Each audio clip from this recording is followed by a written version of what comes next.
Assalamualaikum warahmatullahi wabarakatuh.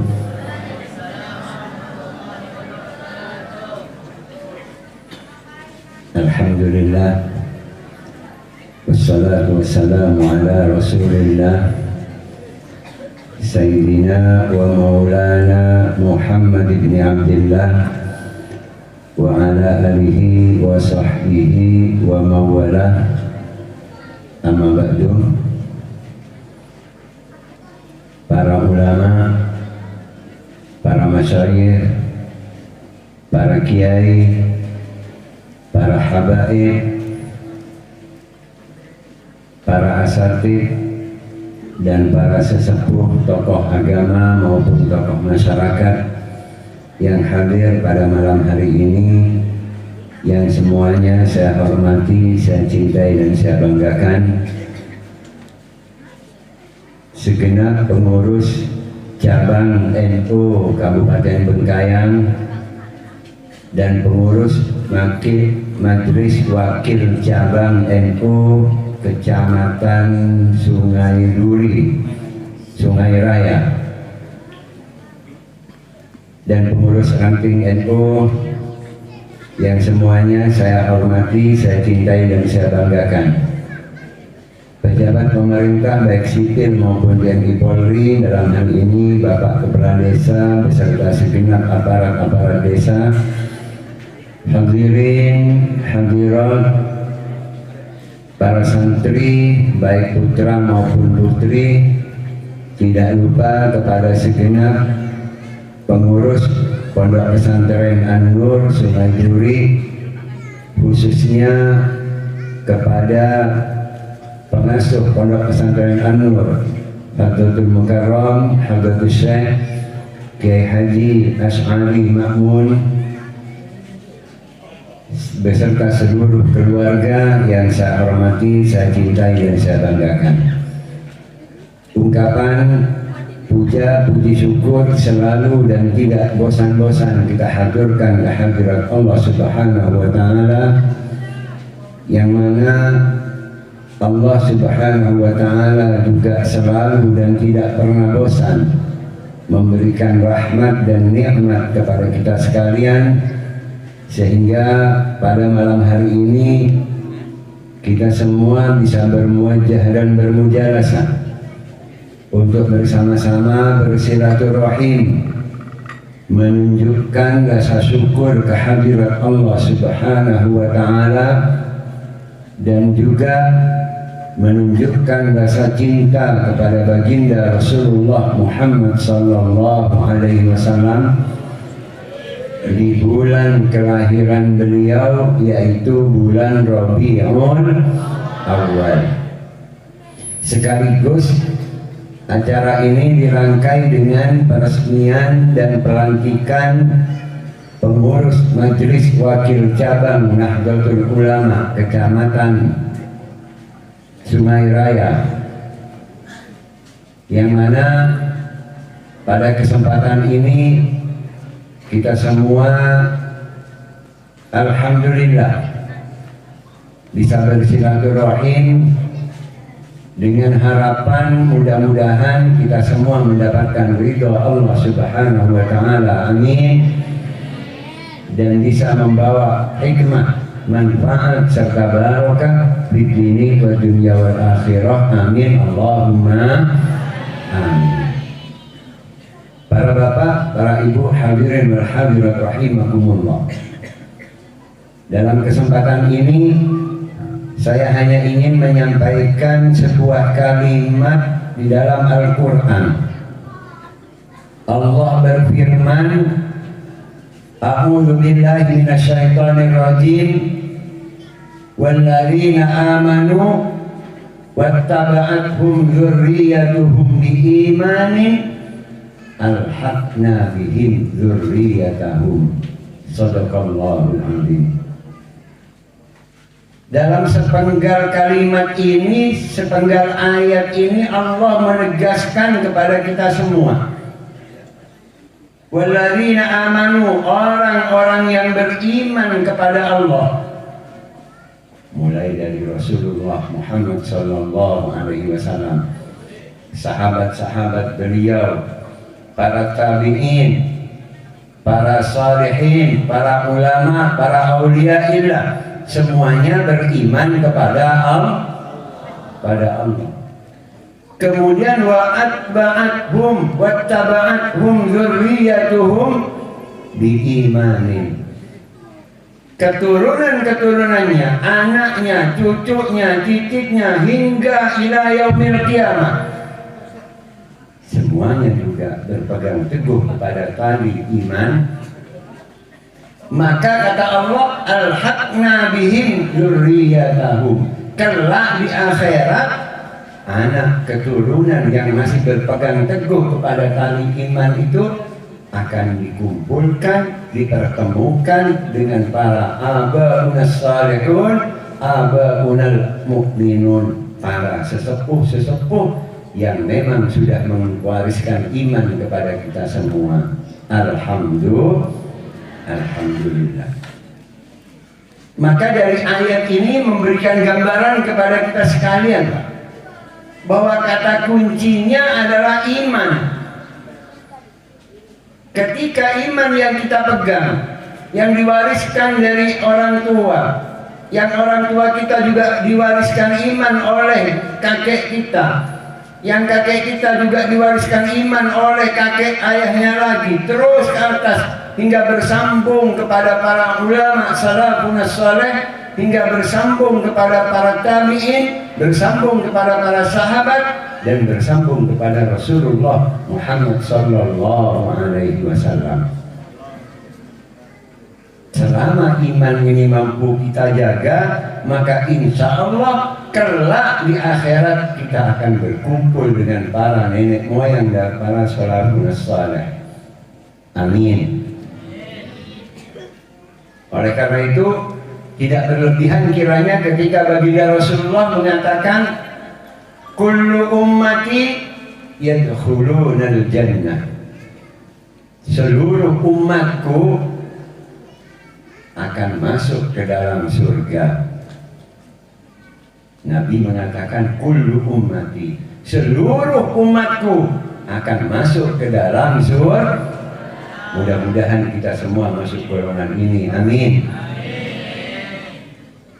Namun Rasulullah melanjutkan, illa man aba, kecuali yang tidak mau. Pertanyaannya sekarang, kira-kira siapa yang tidak mau diajak masuk surga itu? Apakah di Sungai Duri ada yang tidak mau diajak masuk surga? Kalau ada, tolong angkat jari, tunjuk tangan. Ingin tahu orangnya seperti apa? Jarang mengko orang tujuannya nyambung, mulai tanya hakim, Pak, bantu masuk surga ya? Ya terus, mek nyambung. Dia jarang ngadek laku, nggak boleh.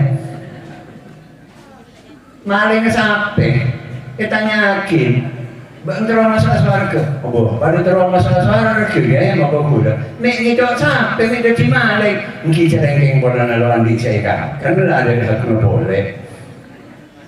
Setujana judi, setujana main, tanya hakim nih, bang terus masuk surga. Bohong, ki udah terus masuk surga dia. Nih judi, ki keng lebur nih nggak. Repot manusia kita. Rasanya mau ditanya hakim kapi terus masuk surga. Tapi kenapa baginda Rasulullah kok mengatakan illa man aba, kecuali yang tidak mau diajak masuk surga, yang tidak akan masuk surga? Kira-kira siapa orang yang tidak mau diajak masuk surga itu? Pertanyaan besarnya ini. Maka mengacu kepada ayat Al-Quran tadi, bahwa orang-orang yang beriman kepada Allah, kemudian garis keturunannya juga ikut beriman kepada Allah, maka kelak di hari akhirat akan dipertemukan dengan para sesepuh, para nenek moyangnya yang masih beriman kepada Allah Subhanahu wa ta'ala. Maka kata kuncinya adalah garis iman. Selama orang itu masih berpegang teguh kepada garis iman, maka berarti orang itu masih mau dan ada kesempatan untuk masuk surga. Orang yang tidak mau diajak masuk surga adalah orang yang imannya sudah habis dari dalam dadanya. Orang yang tidak mau diajak masuk surga adalah orang yang keyakinannya kepada Allah sudah hilang dari dalam hatinya. Maka itulah orang-orang yang tidak mau diajak masuk surga. Selama iman di dalam dada, kata baginda Nabi, man kana akhir kalamihi la ilaha illallah dakhala al-jannah. Al-hadis atau kama qala. Barang siapa, kata baginda Nabi, kata-kata barang siapa ini man, kalau katanya anak-anak santri, man syarat.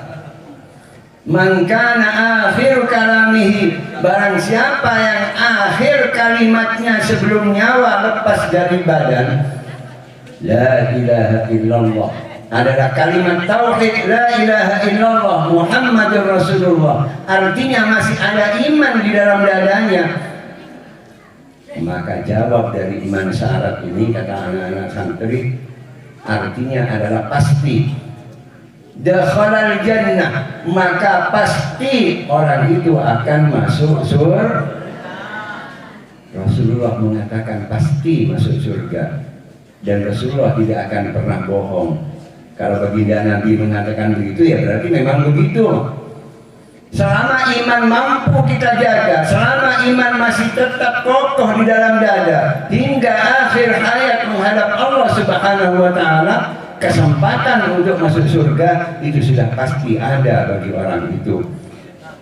Ini sudah dijamin dan ditegaskan oleh baginda Nabi. Namun persoalannya sekarang, persoalan kedua, pertanyaan keduanya, siapa yang bisa menjamin iman di dalam dada kita ini akan tetap kokoh, tetap ada hingga kita menghadap Allah Subhanahu wa Ta'ala? Tidak ada yang bisa menjamin. Tidak ada yang bisa menjamin. Oh, itu karena anaknya kiai, kakeknya itu orang wali, umpamanya, bukan jaminan. Jangankan cuma anaknya kiai, cucunya orang wali, anaknya utusan Allah sekalipun, anaknya Nabi Allah sekalipun, Kan'an bin Nuh, Kan'an putra dari Nabi Nuh alaihi salam, karena tidak ada iman di dalam dadanya, tidak ada kesempatan kelak untuk masuk surga. Karena tidak wattaba'athum biimanin. Ayahnya seorang nabi yang beriman kepada Allah, ayahnya seorang utusan Allah yang beriman kepada Allah, tapi sang anak tidak beriman kepada Allah. Walaupun anaknya nabi, walaupun anaknya utusan, tetap tidak bisa al-haqna bihim dzurriyyatahum, tidak akan dipertemukan oleh Allah kelak di akhirat. Selama kita berpegang teguh pada warisan iman dari orang tua kita, dari kakek kita, dari moyang kita, terus ke atas, yang memang mereka adalah orang-orang yang beriman kepada Allah, iman ini mampu kita jaga, kelak di akhirat janji Allah kita akan dipertemukan dengan mereka. Mudah-mudahan kita semua kokohkan iman di dalam dada. Amin, Allahumma amin. Oleh karena itu, Pak, Iblis dan setan ini yang diincar pertama kali, sebenarnya target utama dari anak cucu Adam ini adalah iman di dalam dada. Kalau urusan-urusan yang lain, setan dan iblis ini bukan tujuan utama, tapi target utama adalah iman yang ada di dalam hati, iman yang ada di dada kita. Nah, pertanyaannya, mampukah kita jaga iman kita ini hingga akhir hayat menghadap Allah Subhanahu wa Ta'ala? Para ulama mengatakan, para bapak dan para ibu rahimakumullah, iman ini agar bisa kokoh di dalam hati kita, minimal harus diikat dengan 3 perkara, harus dipagari dengan 3 perkara. Yang pertama, pagarnya iman, ikatannya iman agar kokoh ini diikat dengan ilmu. Dengan ilmu. Ketika seseorang memiliki ilmu, ketika seseorang memiliki pengetahuan, maka imannya akan kokoh. Nabi Allah Adam alaihissalam begitu diciptakan oleh Allah pertama kali dengan ucapan kun, jadilah engkau makhluk manusia yang bernama Adam, fayakun, langsung jadi Nabi Adam. Oleh Allah tidak langsung disuruh untuk beriman, tidak. Tapi bagaimana? Wa 'allama Adam al-asma'a kullaha. Diisi ilmu dulu Nabi Adam ini hatinya. Diberikan ilmu dulu, diberikan pengetahuan dulu. Adam, ini adalah surga. Adam, ini adalah malaikat. Adam, ini adalah iblis. Adam, ini adalah matahari. Adam, ini adalah bulan. Ini adalah bintang. Ini adalah pohon. Ini adalah gunung. Ini adalah lautan. Ini adalah hewan A, hewan B. Seluruh nama-nama benda di alam raya diisikan ke dalam hatinya Nabi Adam, pengetahuan itu, hingga akhirnya Allah mengatakan itu semua adalah makhluk ciptaan. Wa anal khaliq, dan sayalah yang menciptakan semua itu Adam, mereka semua itu adalah makhluk.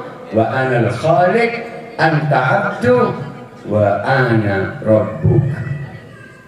Kamu adalah hambaku Adam dan saya adalah Tuhanmu, kata Allah. Baru setelah ilmu ini kokoh, Nabi Adam disuruh untuk beriman kepada Allah Subhanahu wa ta'ala. Sehingga kokohlah imannya Nabi Adam ini karena diikat dengan ilmu. Iblis dan setan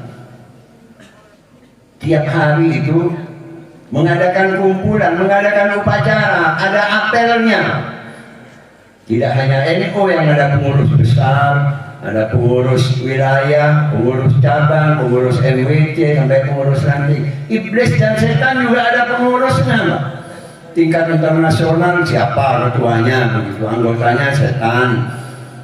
Dari seluruh negara-negara, misalnya. Di tiap negara ada presidennya, itu iblis.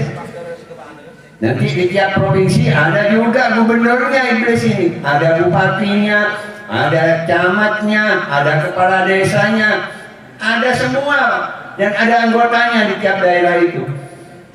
Nah, mereka iblis dan setan itu tiap hari mengadakan apel inspeksi kepada anggota-anggotanya, dikumpulkan. Kalau di tingkat desa dikumpulkan, tiap pagi setan-setan ayo kumpul-kumpul. Coba ceritakan apa yang kalian lakukan selama 20 jam kemarin. Setan pertama lapor, Pak Komandan, kemarin ini saya telah berhasil menggoda orang dan mengajak orang untuk bertengkar, setetangga, sesaudara, setemanan, bahkan tidak hanya bertengkar, mereka saling bunuh. Di mana membunuh itu adalah pekerjaan yang sangat dibenci oleh Allah. Saya berhasil mengajak orang untuk membunuh di kecamatan Sungai Raya ini, sudah 100 orang yang saya goda untuk bertengkar, bahkan saling bunuh. Apa jawabannya iblis? Bagus. Setan yang kedua laporan lagi, saya lebih hebat Pak Komandan, katanya setan yang kedua. Kemarin itu saya sudah bisa mengajak orang untuk mabuk-mabukan, ada pesta miras, ada pesta narkoba. Sehingga tidak hanya 100 orang, bahkan ribuan orang itu mabuk-mabukan, minuman keras, khamr dan semacamnya, narkoba dan semacamnya. Saya sudah hampir 1000 di kecamatan ini yang saya ajak untuk melakukan mabuk-mabukan, baik itu minuman keras maupun narkoba. Jawabannya iblis apa dengan laporan ini? Bagus. Bagus. Yang ketiga datang lagi, wah saya juga lebih hebat Pak Komandan. Apa kamu? Wah kemarin itu malam minggu yang kemarin itu saya berhasil menggoda pemuda dan pemudi, anak-anak milenial ini, laki perempuan yang bukan mahramnya, jalan ke sana kemari, ada tempat gelap, mereka melakukan hubungan di luar nikah, melakukan perzinahan, dan ini tidak tanggung-tanggung, apalagi kalau malam tahun baru. Wah, bahaya itu. Apa jawabannya iblis? Bagus. Semua setan yang ada itu laporan, saya berhasil begini, saya berhasil begini, saya berhasil begini. Semua dijawab bagus. Hingga ada tersisa satu setan sudah kentek kecil hitam, salah kene kentek coba. Juk tojuk ejok pojok boleh. Sehingga iblis tanya kini seneng juk pojok aja tahlungnya ramai karena lapor banget aku apa beri sehari dia. Lainnya lapor pun pakai ngerem. Setan yang kecil ini datang ke depan dengan takut-takut dan malu-malu. Aduh komandan, saya tidak banyak yang bisa dilakukan. Hanya semalam itu di Sungai Duri ada pengajian. Kiainya katanya dari Bangkalan, sudah kurus, hitam, cenderung coba oleh. Saya datang, lihat ada pengajian. Wah ini saya pengaruhi masyarakat di sekitar pengajian. Sudahlah, tidak usah hadir ke pengajian. Paling ngekip pengajian yang acara neraka, swarga. Ini ada resort yang kayak tengangan merekok pemaro, mereka tidak oleh jahil sedangker. Saya berhasil mempengaruhi berapa orang di sekitar area pengajian itu untuk tidak hadir ke pengajian. Atau bahkan yang hadir saya pengaruhi, sudahlah kamu itu kan walaupun hadir ke pengajian, tidak usah dengarkan apa kata kiainya itu. Udah itu kan cuma tahu ngomong aja. Nah, mendengar laporan setan yang kecil ini, iblis langsung bangun dari tempat duduknya Pak dan ditepuk-tepuk bahunya. Dari semua anak buah saya, kamulah yang paling besar jasanya, kata iblis. Setan yang lain protes, tunggu dulu Pak Komandan, saya ini berhasil ngajak orang saling bunuh ini loh dosa besar. Saya berhasil ngajak orang mabuk-mabukan itu dosa besar. Saya berhasil ngajak orang berzina, di mana zina ini dosa besar yang dibenci oleh Allah. Masa iblis kecil yang bisa pengaruhi orang tidak lo kencengnya ilmu masih lebih besar biasanya dari saya. Katanya iblis, dengarkan dulu penjelasan saya, kata iblis. Kalian berhasil mengajak orang saling bunuh, bermabuk-mabukan, berjudi, berzina, dan bermaksiat apapun kalian lakukan itu memang bagus. Tapi ketahuilah, ketika orang yang kalian ajak untuk melakukan dosa, baik kecil maupun besar itu, ternyata besok bertobat kepada Allah, memohon ampun kepada Allah, dan menyesali perbuatannya dan tidak akan mengulangi perbuatan itu lagi, seluruh dosa-dosanya akan dihapus oleh Allah Subhanahu wa ta'ala. Sia-sia apa yang kalian kerjakan ini kalau orang itu besok atau lusa atau di kemudian hari orang ini akan bertobat kepada Allah. Tapi setan kecil ini yang telah berhasil mempengaruhi orang untuk tidak himmah kepada ilmu, tidak semangat untuk mencari ilmu atau mengentengkan urusan ilmu, maka setan kecil ini akan berhasil untuk mengikis keimanan orang yang sudah tidak peduli terhadap ilmu pengetahuan agama. Selok kenceng sekolah madrasah, selok kenceng mondok.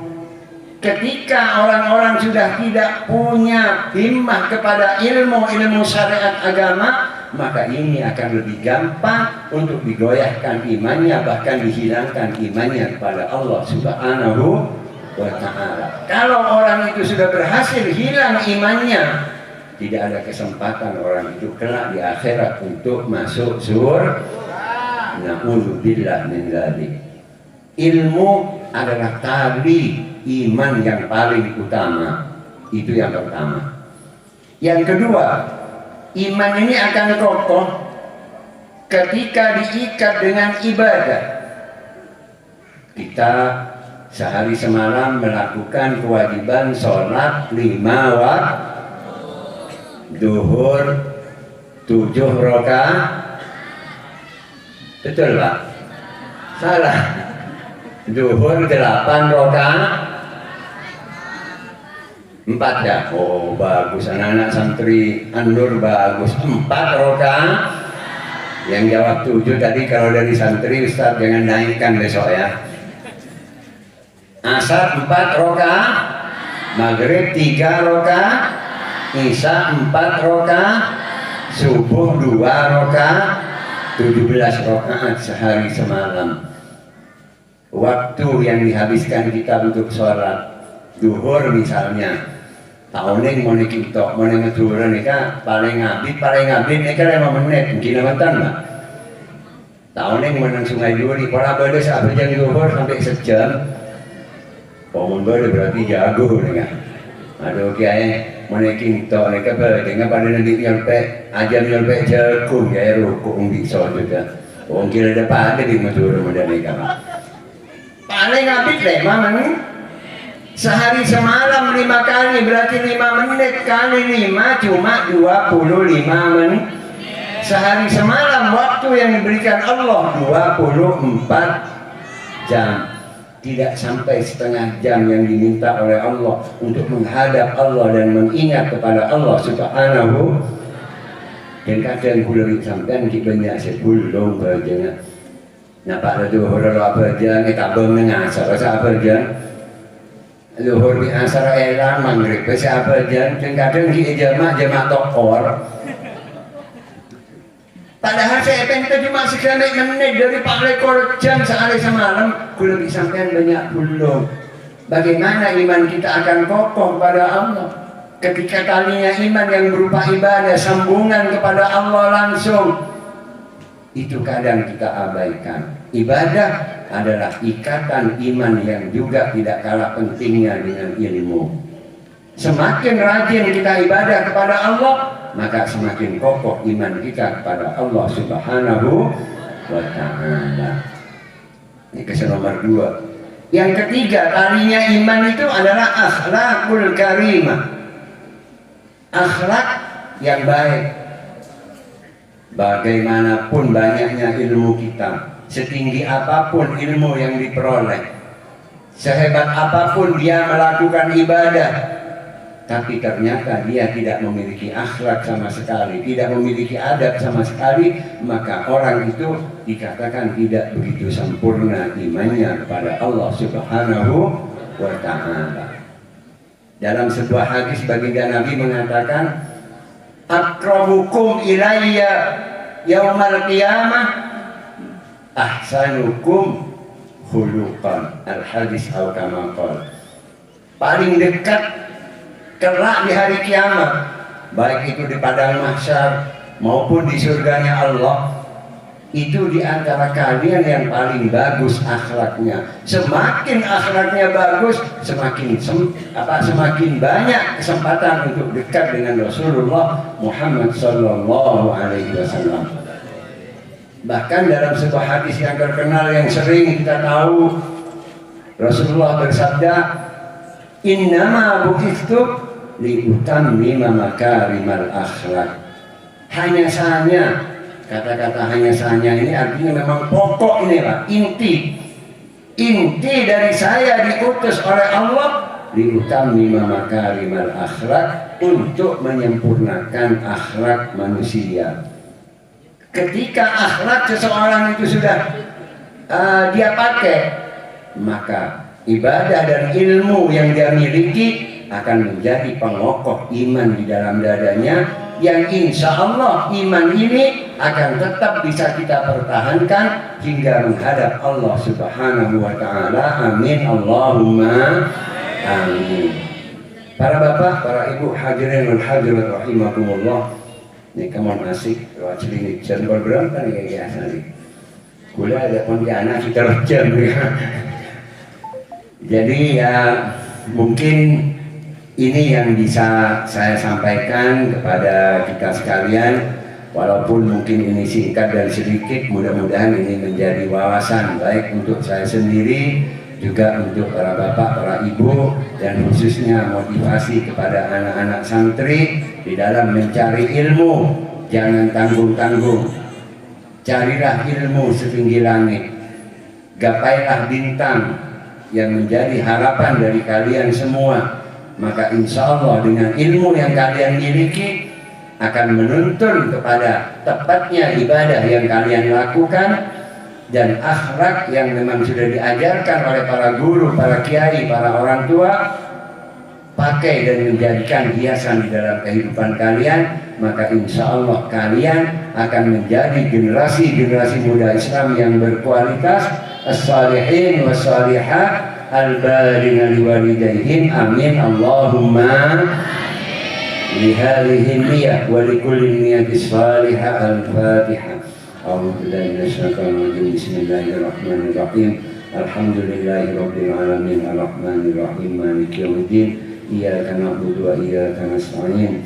Ihdinas siratal mustaqim, siratal ladzina an'amta 'alaihim ghairil maghdubi 'alaihim waladdallin. Amin.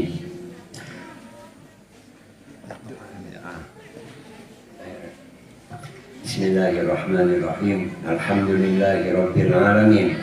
Allahumma salli wa sallim wa barik ala sayyidina Muhammadin nuril dhati wa sirri sari fi sairil asma'i was sifati wa ala alihi wa sahbihi. Ya farijal ham, ya kashifal gham, farrij humumana waqsih humumana ya Rabb. Ya man li'abdihi yaghfir wa yarham, اغفر لنا ذنوبنا فإنه لا يغفر الذنوب إلا أنت وارحمنا وارحم أمة سيدنا محمد رحمة عامة.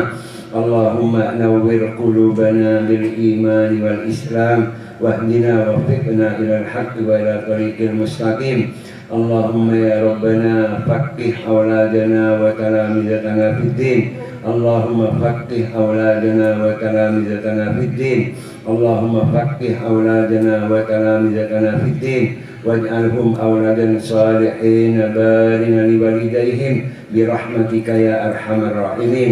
اللهم يا ربنا أوصل وبلغ ثواب ما قرأناه من الآيات الشارفة وما صلينا وما سبحنا وما حمدنا وما كبرنا وما هللنا وما تصدقنا وما عملنا وما تعلمنا هدية وسيلة إلى رسولك سيدنا محمد صلى الله عليه وآله وسلم وآته الوسيلة والفضيلة والشرف والدرجة العالية الرفيعة وابعثه المقام المحمود الذي وعدت يا أرحم الراحمين. اللهم اجعل ذلك ثواب إلى جميع من قد خصصناهم أنت أعلم بأسمائهم وكنيتهم ولقبهم. اللهم اغفر لهم وارحمهم وعافهم واعف عنهم وأنزل الرحمة والنعمة والمغفرة عليهم وعلى جميع أهل القبور من المسلمين والمسلمات بحق يا أيتها النفس المطمئنة ارجعي إلى ربك راضية مرضية فادخلي في عبادي وادخلي جنتي وبجاه رسولك سيدنا محمد صلى الله عليه وآله وسلم وبفضل سبحان ربك رب العزة عما يصفون وسلام على المرسلين والحمد لله رب العالمين. تقبل منا واستجب لنا دعانا ببركة وكرامة وسر الفاتحة. أعوذ بالله من الشيطان الرجيم. بسم الله الرحمن الرحيم.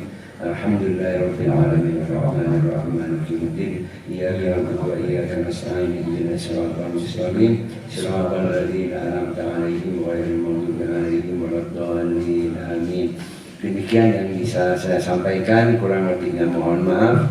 Wa akhiran, wassalamualaikum warahmatullahi wabarakatuh.